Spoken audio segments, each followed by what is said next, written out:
అందరికీ నమస్కారం.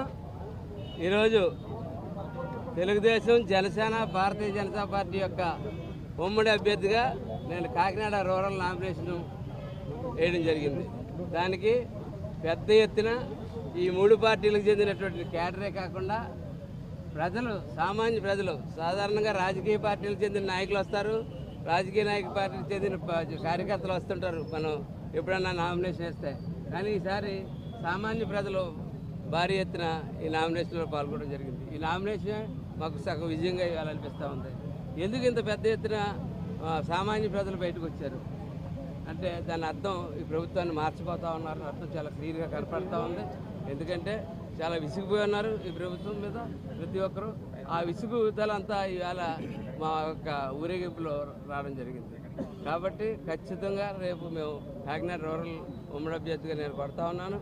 పెళ్లి సత్యబాబు గారు, అనంతలక్ష్మి గారు, అలాగే దాసు గారు, బాబీ గారు, నులుగు వెంకటేశ్వరరావు, మా జిల్లా అధ్యక్షులు తమల బాబు గారు, వీరందరి యొక్క సహకారంతో నేను ముందుకు వెళ్ళబోతా ఉన్నాను. అదే కాకపోతే నేను అయిన తర్వాత మటుకు నేను లోకల్ మేనిఫెస్టో, మామూలుగా మేనిఫెస్టో రేపు రిలీజ్ అయిన తర్వాత మా నాయకులు ఇద్దరు పూర్తిస్థాయి మేనిఫెస్టో రిలీజ్ చేసిన తర్వాత దాన్ని పాటిస్తుంటుండే నేను లోకల్ మేనిఫెస్టో, మేము సత్యబాబు గారు అందరూ కలిసి కూర్చుని ఒక లోకల్ మేనిఫెస్టో తయారు చేసుకోబోతా ఉన్నాం. ఆ లోకల్ మేనిఫెస్టో మీద మేము రేపు పొద్దున తెలుగుదేశం, జనసేన కలిపి ఇక్కడ పరిపాలన సాగించబోతున్నాం.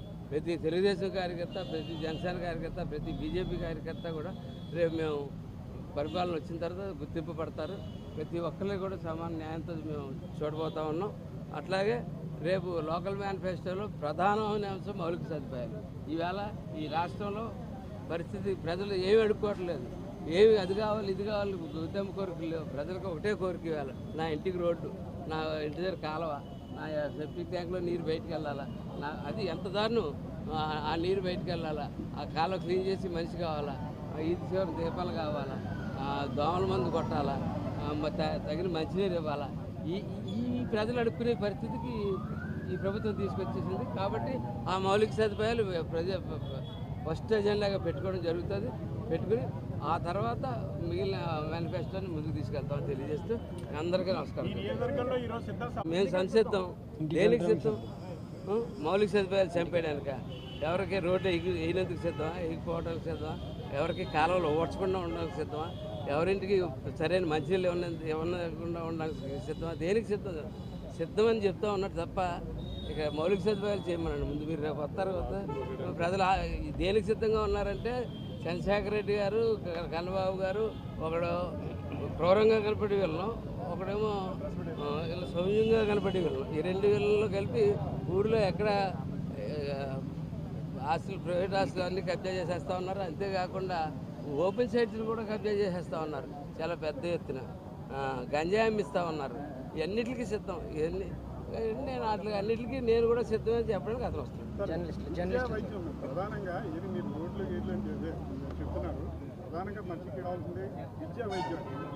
మంచి ప్రశ్న చేశారు. విద్యా వైద్యం మీద ఒక మేనిఫెస్టో తయారవుతూ ఉంది, అది త్వరలో రిలీజ్ అవుద్ది. నేను లోకల్గా వాటిని చెప్తాను అనుకుని మర్చిపోయాను, మళ్ళీ గుర్తు చేశారు.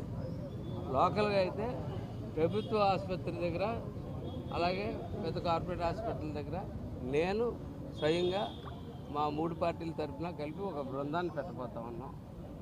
ఎవరికైనా సరే వైద్యం విషయంలో వెంటనే ఆ బృందం ఎవరైనా సరే మాకు ఫోన్ చేస్తే చాలు, ఆ బృందం అటెండ్ అయ్యి వాళ్ళు వైద్య విషయంలో కేర్ తీసుకుని దగ్గరుండి అది హాస్పిటల్ చూడడానికి మటుకు ప్రధానంగా వైద్య విషయంలో మటుకు ఆ నిర్ణయం అయితే నాకు ఎప్పటి నుంచో నాటుకుపోయి ఉంది. అది ఎట్టి పెద్ద జనరల్ హాస్పిటల్కి వెళ్తుంటే నేను చూస్తూ ఉన్నాను. బెడ్ మీద ఉన్న పేషెంట్ కన్నా వెళ్ళిన అటెండెంట్ పడుతున్న బాధలు ప్రపంచంలో ఎవరో పడి ఉంటారు. కూడా వెళ్ళిన అటెండెంట్ పడుతున్నారు తిప్పలు. అది స్నానం చేయడానికి ఉండదు, బాత్రూమ్కి వెళ్ళడానికి ఉండదు, ఏమి ఉండదు, తినడానికి ఉండదు, ఏమి ఉండదు. ఎంత చాలా ఇబ్బంది పడుతూ ఉన్నారు. వాళ్ళందరినీ కూడా చూసుకోవడానికి ఏర్పాటు చేస్తారు. జర్నలిస్టుల విషయంలో స్థానిక నాయకుడు మీకు గతంలో వచ్చి ఇచ్చారు కదా, ఆవేళ గుర్తుందా? ఇళ్ళ స్థలాలు ఇస్తా అన్నట్టు మీకు అసోసియేషన్ బిల్డింగ్ కడతా అన్నాడు. ఉన్నాయి ఇంకా 4 దగ్గర పట్టారు, ఇది పట్టారు, ఇంకా అక్కడే ఉన్నాయి. చాలా పెద్ద లిస్ట్ ఉండాలి. రాత్రి ఇస్తారు, కొంతమంది సపోర్టర్స్ ఉన్నారు ఇక్కడ. ఎలక్షన్ నాటి సాయంకాలం తెచ్చుకుంటారు కానీ పట్టారు. పైపెచ్చు ఇంకో విషయం అయితే చెప్తా ఉన్నాను. మొన్న రాత్రి కాకినాడలో పెద్ద ఎత్తున 100 కోట్ల రూపాయలు నకిలీ నోట్లు కాకినాడ ఊర్లోకి వచ్చాయి. బండూరు నుంచి పాస్ అయిపోయినట్టు జైబీమని రాసున్నటువంటి వెహికల్ దాని మీద వచ్చిన వెహికల్ ఎటేపు వెళ్ళిందో తెలియలేదు. దాన్ని చాలా ట్రేస్ చేసాము మా వాళ్ళు ఆగల రాత్రి, ఎక్కడ ట్రేస్ అవ్వలేదు. అది ఎక్కడో ఉంది. రేపు పెద్ద ఎత్తున నోట్లు పట్టుకుపోతా ఉన్నారు. అది ఒక్కసారి ఎవరన్నా డబ్బులు ఇస్తే ఈ బ్యాంకుకి పట్టుకెళ్ళి ఒకసారి చెక్ చేయించుకోండి. ఎవరన్నా సరే ఆఖరి రోజు ఇస్తే ఏం చేయలేం, కానీ అది ముందు ఇస్తే బ్యాంకుకి పట్టుకెళ్ళి ఒకసారి చెక్ చేయించుకుని చూసుకోవాల్సిందిగా ప్రతి ఒక్కరికి కోరుతున్నాను. డబ్బులు అయితే తీసుకోండి, ఒకసారి చెక్ చేసుకోండి.